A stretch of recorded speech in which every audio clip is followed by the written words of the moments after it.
kakak adik, mama bapak dong semua. Kami dari mahasiswa PSIK Universitas Cendrawasih akan membahas tentang tanda dan bahaya kehamilan.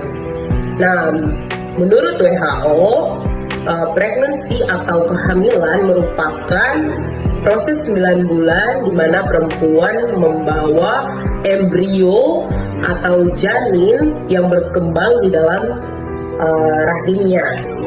Nah, tanda bahaya kehamilan adalah tanda-tanda yang perlu diwaspadai selama kehamilan, karena kalau tidak dilaporkan dan terdeteksi dapat mengakibatkan kematian.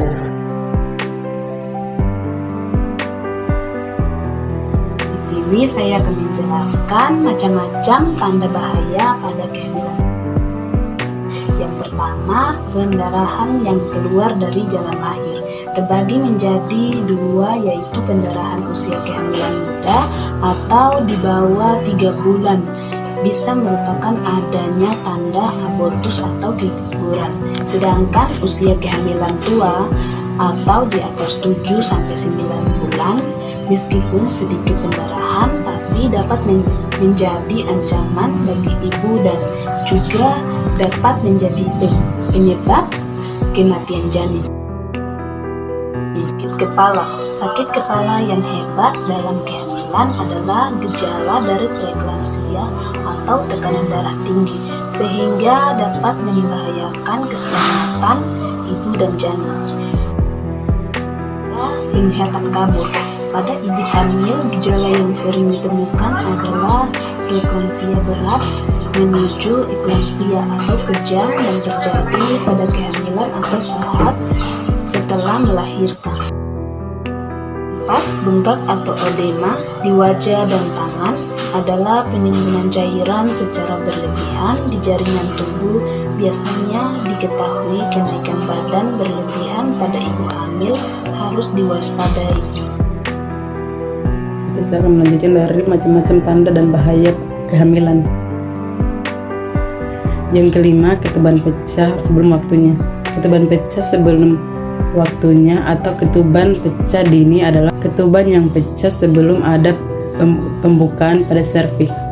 Untuk primigravidanya kurang dari 3 cm dan pada multigravidanya kurang dari 5 cm, yang mana dapat menyebabkan infeksi yang berbahaya bagi ibu dan janin.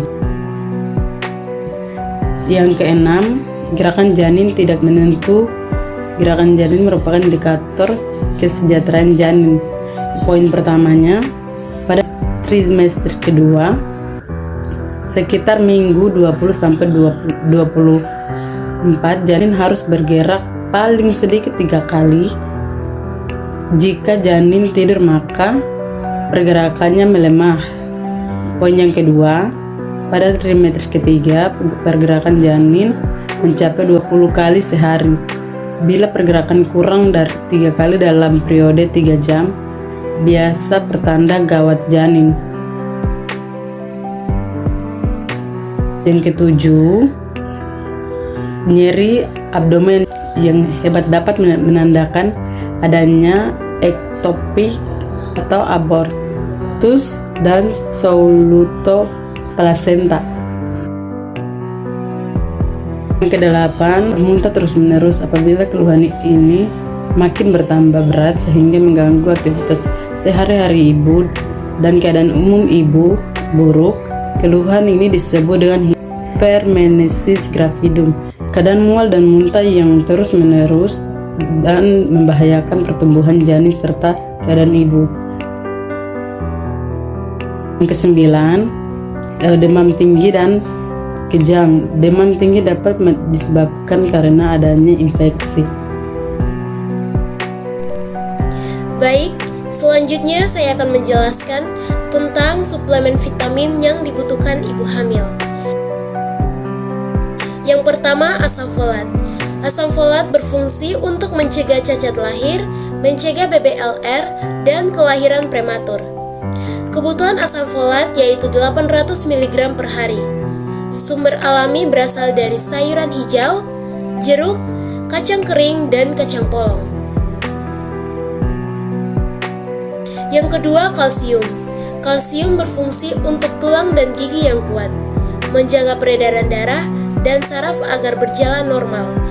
Kebutuhannya yaitu 1000 mg per hari, bersumber dari susu, jus buah, dan sereal. Yang ketiga, zat besi. Zat besi berfungsi untuk mencegah anemia pada kehamilan.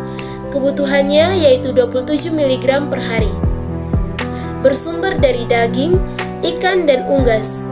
Untuk membantu penyerapan zat besi, dibutuhkan vitamin C. Berikutnya, saya akan menjelaskan tentang deteksi dini tanda bahaya pada kehamilan.